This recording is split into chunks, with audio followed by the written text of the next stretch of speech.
Auburn drops a tough one to Duke, 84-78. But hey, they look pretty good.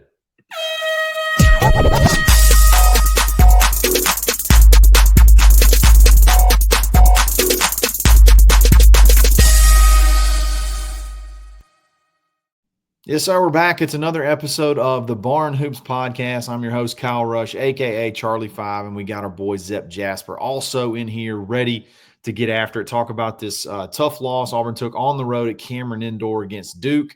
I think there's still some positives you can take away from it. You can't watch basketball like you watch football. You can't have the same mindset. And then we're going to talk about what we have on the road in the very near future as far as what games we have upcoming and talk about those as well.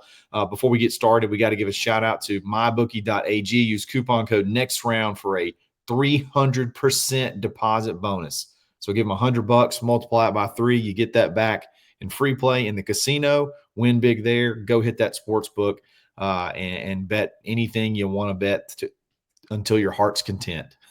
Any line you can get, any sport you want to bet, they got it. Easy deposits, easy withdrawals. Mybookie.ag. Zep, we took one on the chin. We go up to Cameron Indoor. Played really well. I walked away feeling like we belonged, and I think that was the biggest thing I wanted to come away with because that's a moment that I feel like we haven't really we've done the Final Fours and we've done all that stuff, but like really going in tough environments like that, I was proud of how they performed, proud of how it came out. What's your thoughts on that game? Well, we all knew it was going to be a tough game.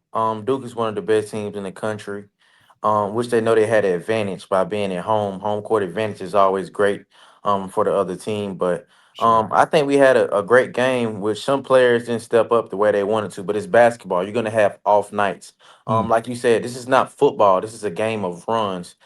This is a game that you can have one of those games and lose and come back and be super, super duper on everything you do on the yeah. court. So I think it was a great game with both teams. I think we'll bounce back. I think we still number one in the Ken Pun, which Yeah. we'll lose number two, but it doesn't matter. We'll see those guys in the tournament. Yeah, I walked away feeling like Auburn belonged. Came out really hot. I think started off maybe like a 13-2 run, and then Duke they're just super long, and they really frustrated us a little bit. Kind of kept us out of being able to get into our sets. We had to really start. We had to like create shots. They're very very good on defense, and plus being at home, the crowd was crazy as well. Just talk about a few guys. Obviously, Denver. I'm sorry. Obviously, Janai had another great game. He was a little bit shaky inside. I feel like he didn't quite have the game inside as far as from a field goal percentage perspective. He missed a few there, but I mean, gosh, you can't really complain with 20-12 on the road against Duke. And then a lot of the talk has been about Tahaad Pettiford, Zep, and he goes off. He seems to perform in these type games. He kind of thrives off of these environments. My question to you is: he played 20 minutes, and from the casual fan, it seems easy. He played 20 minutes. Why can't he play 30 minutes? Like if he plays 20 minutes and he scores 20 points on the road against Duke, shooting 4 of 8 from 3. I mean, why can't this kid play more minutes? It just seems like he's only getting 18 to 20 minutes a game. Walk us through like that whole process. Like how does Tahaad get to where he's going to be that maybe 25 to 28 minute a game player? Because I feel like that's what kind of takes us to the next level. Well, it's gonna be very hard in BP system for him to get 28 minutes. You look at the team, you look at the dynamics, the way the team is. You have a lot of older guys that's in front of him. So those guys came back for a reason, which Tahad knows that those minutes are going to be split. He plays the one and the two, but I think the fans look at it as, I think Tahad should be the point guard. He shows up in big games, which yes, um, everyone should think Todd should be the point guard, but he just brings that tenacity off the bench. He puts the pressure on the defense off the bench. He's just one of those guys that he lives for the moment. And I just think that he also should get more minutes. But I think it's going to be very hard with the team, the way the team is set up and the dynamic. And, with this being the first loss, I think we're gonna look at it like this, but let's keep the tradition going and No, keep the minutes the same because we're gonna keep winning the way we kept winning, like the Maui, yeah, the quad won't win. So if it ain't broke, don't fix it. no reason to blow anything up. No reason to blow anything up yet. And I will say this: one thing Tahaad has to work on still, and this is how. Tell me if I'm wrong on this. Defense matters. Defense matters, and defense gets you minutes just as much as offense gets you minutes. Just look at Denver Jones. Did not score at all against Duke. Was 0 for 4 from the field, but he played 28 minutes, and he was only -3. So in a 6-point game, he was only -3 in the plus minus. And so in a 6-point game, when he was in there, obviously Auburn was only lost 3 points. In other words, so he played a ton of minutes, didn't score. That's all defense. That's the only thing you can contribute that to, getting the offense going and playing defense. And Tahaad is like you said, he's tenacious, but he's a little handsy. He's a little reachy still, and that comes from time learning how to play defense at this level. 4 fouls will get you in trouble. Got to be able to guard without fouling. Just talk about defense and what it takes to be able to earn those minutes through the defensive end. Well, you hit it right on the nail. I analyzed and watched the games also. I think he have a lot to learn on defense. Just being a freshman, having that mindset of I'm scoring, but also coming back playing defense, of being maybe too hyped of trying to guard a defender, or maybe just guarding the wrong way, being too handsy. I just think he have a little bit of things to work on, but which his scoring is very, very good. But I think he could work on his defense in many different ways. So when you're a guy like Tahaad, you're a McDonald's All-American. You play on all these AAU circuits, and you play this big time like prep basketball. Scoring is basically scoring is what that's what gets your highlight. That's what your highlight film's on. Scoring.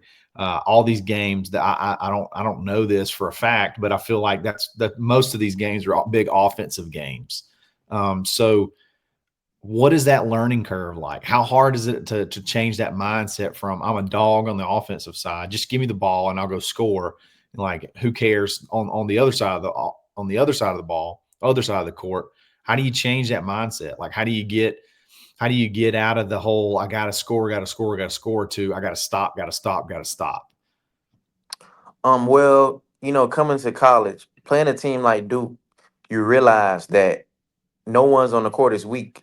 You have to guard 1 through 5, and he realizes that this is not going to be easy. He's always been the man on every single team, and Mm, it's always been score, score, score. Do this, do this, do that. So I just think of it as he's watching older guys. So like when 2, 3 minutes go into the last minute of the game, you see they always take to hide out and put Denver Jones back in at point guard. It's yeah. because they feel like Denver Jones have more experience on defense and basically closing out the games. They feel like Tahaad is a scorer, but they feel like he can make mistakes coming in at the end of the game. But I also look at it as of he's learning. It's one of those things that um some games he might finish the end of the game, and some games he might not. Yeah, exactly. Exactly. There's a lot of times when I'm watching a game and like just the eye test, you just feel like, man, we can play with these guys, but you can't figure out why are we losing right now. You Mhm. just, you know what I mean? Like we're hitting shots. I mean, Auburn shot 40% from three. They shot let's see, 80% from the line, so it's not free throws. They out rebounded Duke, which so it's not rebounds. They Mhm. only turned it over 8 times. Bruce said, "Hey, if you out rebound Duke and you only turn it over 8 times and you shoot like we did from the field, that should equal a win." what was the it was really hard to pinpoint like what was the like difference. It really was like what was the difference in that game. I can't really put my finger on it. What the biggest difference? I had two emphasis. Me analyzing the game. Yeah. I would say the Evans kid coming off the bench. Mm. No one on Auburn knew that he was going to come in the game and do what he did. I Yeah. think if I think he had 14 or 15 at the half. Me sitting watching the game, I totally didn't expect him to do that.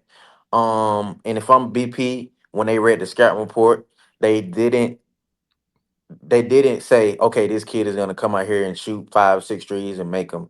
It Yeah. was one of those things that he came out and then he did it, and it's like halftime. They're like, oh, we're not gonna let this dude shoot no more threes. And then the second thing I picked on was we have small guards. They're a long Yes. team, so every time their coach would set a screen with Cooper Flag, and Cooper Flag would tear us apart with our small guards and shoot right over top of them or make the right correct play. Yeah. Just talking about Isaiah Evans, he played 18. I'm sorry, he played 16 minutes. He played 16 minutes, scored 18 points, 6 of 8 from three, and it wasn't like they were wide open threes. I mean, he had some that were wide open just off of like really good ball movement, but I mean, he was just stroking it. there Yeah, was they just were. there was just nothing. I can see that. So you let him. Maybe that's someone you may have overlooked because I don't know what Cooper Flag's averages are. I mean, he had a double double, but he was 0 for 3. I'm sorry, 0 for 4 from three. And I don't know. I don't know I don't know what his averages are, but I felt like they defended him well. I don't know. It didn't seem like to me, even though he did score 22 points, the Evans kid to me was the difference maker. That you played good, but again, like you said, the long guards frustrated us a little bit. There was a stretch, I think, there at the end where I think Tahaad or either Tahaad or Chad hit a big three with like 5 minutes to go to cut it to like 2 points, and then you didn't hit a field goal. I think maybe for the rest of the game, or for I think the only thing he had the rest of the game was free throws. Mm. So closer, I want to ask you a question about closer. Um, do you see a closer on this team? And what is that? What does that lineup look like? Like when I say that, the guy that can, I feel like there's several, but is the guy that you can put the ball in their hands at the top of the key. You know he's going to beat his guy off the dribble. He's going to get to the hole, and he's either going to finish or he's going to get fouled late in games. Guys that you just know it's almost a guaranteed possession. You got Janai, but Janai needs help getting the ball to him. So who's that? Who's going to be that finisher? Who's going to be that closer in crunch time for this team? But I have two guys, Tahaad Pettiford and Chad Baker Mazara. Mm, Those guys are not afraid of the moment. So when you give the ball to those guys, they know in their head that no one can stop them. mm. Even if they can't make the shot, they still feel like they can make it. Either way, Chad Baker Mazar, every time I see him get the ball, he have the unlimited confidence when he gets it. He don't care if you in his face. He don't care if you force him right. He have unlimited green light confidence. To hide Pettiford, he feel like he can take you off the dribble, right hand, left hand. He just have that flow about him. So what's the best lineup then with those two guys in late in the game, in your opinion? If you got the rotation set, like what's your ideal finish the game off lineup? At the five, I probably would go Janai Broom, Sure. Ford Cheney Johnson, Chad Baker Mazara, probably out of Miles Kelly and Denver Jones, depending on who's having a more hot night. Yeah. They're both interchangeable. So out of those two guys, I would interchange those guys depending on who's shooting better that night. And Yeah. I would go Todd Pettiford without a doubt with a point guard. I like it. I like it. Um, I don't like to pick on anybody. Okay. I don't want to single anybody out, but Mm. JP struggled again, big time at the point. And I know that Denver, I think it compounds things. because I know Denver can play point guard. Okay. And I know that he played good in Maui and he can score because he's a good player. But I feel like him having to play too many minutes at the point is sort of limiting him from an offensive perspective. I don't know if you agree with me on that, but I think Denver's a basketball player. Okay, so he can score anywhere you put him, but I think him running those sets that they run for Miles Kelly, I think that is what makes him more dangerous. And I want him to be able to come downhill without having to bring the ball up the court and set up the offense. I just feel like that's a little bit of a limiting factor right now that they got to get figured out. Just because when you get in these games where the guards are frustrating you a little bit, I don't know, man. I feel like the Denver at point cheats him a little bit. It limits him. Tell me if I'm wrong. I may be completely misreading that. You're absolutely 100% correct. I also think it limits. I think him being at the two, it puts him in better positions to score. Mm, I feel like he's not a point guard. He's a basketball player. I feel like he's not even a combo guard. He's a two guard. So yeah, it actually does limit him from scoring. It actually makes it harder for him to score and actually for him to do things. But he's a ball secure guard. So being at the point guard is it's not hard for him to do, but he's not a distributor. He's not a guy who put you in positions to get guys open, to read the floor. He's mm, a guy who's gonna read the right play and make the right play at all times. So I 100% agree with you on those antics with him because yeah, last year he looked way more comfortable being at the two, making the right plays and making the right reads and scoring the basketball. That's what he does. He yeah. scores the basketball. Again, he can excel anywhere because he's a basketball player, because he's a really good basketball player. But the lack of JP getting up to speed quick, the just kind of, it seems like to me, and there's a term in golf when you have the yips, and it's like it's a mind thing, and it's nothing you can do. It's just a mind thing that makes you, you know, do something that's sort of uncharacteristic because you're overthinking things. I feel like, and a perfect example is when JP he broke down his guy and made a beautiful drive to the basket, maybe towards the end of the half or something like that. Made a beautiful drive to the basket, and he's right there at the basket. And it's like, man, I'm right there. All you got to do is lay it in. And he couldn't get it done. Like he either threw it too hard off the basket, or I can't remember exactly what happened, but it was one of those things where it's not, you can see the physical ability. Like you can see him be able to show a little bit of a burst. You can see him, the shot mechanics look good, but for whatever reason, it's like there's this, I don't know. I can't explain it. I know athletes go through this sometimes where it's just like you have a mental block. Is that what you're seeing with him as well? Well, I'm 100% correct. You 100% correct. When he went to that basket, Yeah. I said, "Oh my God, this is gonna be his chance. He's gonna get that floater, that layup, and that's gonna boost his confidence." Ain't nothing like scoring a basket in Cameron Indoor Oh yeah. Stadium. Yeah. But I just think his confidence is very low right now, and Yeah. I hope to see him have a game where he just get 3 to 4 3 pointers in. He just need to pick his confidence up and just don't care about what people say, don't care about what his parents, don't care about what BP say. Just go out and play freaking basketball. The same way you played at Furman. Just Yeah. just just pipe it up a little bit and go out there and just be you.